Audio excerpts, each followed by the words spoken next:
Irregular period என்னதான் பண்றது? உங்க பிரச்சனைகளை கட்டுப்படுத்த லயன் டேட் சிரப் தினமும் 2 ஸ்பூன். அண்மை செய்தி.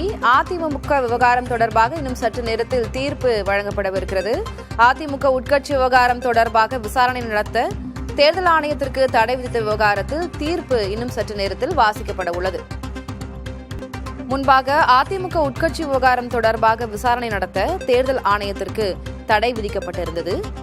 அந்த தடையை நீக்க கோரிய வழக்கின் விசாரணையானது முடிவுற்றிருக்கிறது.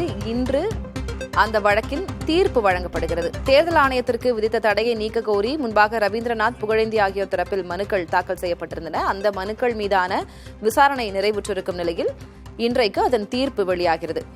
உயர்நீதிமன்ற நீதிபதிகள் ஆர் சுப்பிரமணியன், ஜி அருள்முருகன் அமர்வு இன்னும் சற்று நேரத்தில் தீர்ப்பை வழங்குகிறார்கள்.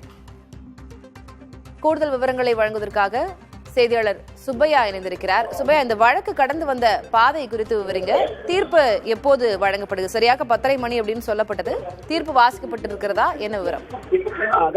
தற்போது தீர்ப்பு நீதிபதிகள் வழங்கிவிட்டார்கள். தேர்தல் ஆணையம் அதாவது அரசு கட்சி சின்னம் தொடர்பான ஒதுக்கீடுபடி சட்டப்படி விசாரணை நடத்தலாம் என்று நீதிமன்றம் உத்தரவிட்டுள்ளது. அது மட்டுமில்லாமல் விசாரணை நடத்துவதற்கு அதிகாரம் இருக்கிறதா இல்லையா என்பது குறித்து திருப்தி அடைந்த பிறகு தேர்தல் ஆணையமானது இதை விசாரிக்கலாம் என்றும் கூறியுள்ளார்கள்.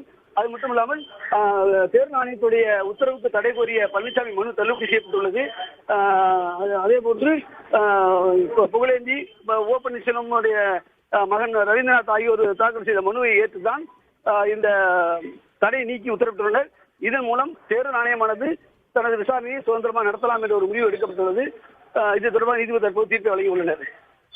இர்ரெகுலர் பீரியட் என்னதான் பண்றது? உங்க பிரச்சனைகளை கட்டுப்படுத்த லயன் டேட் சிரப் தினமும் 2 ஸ்பூன்.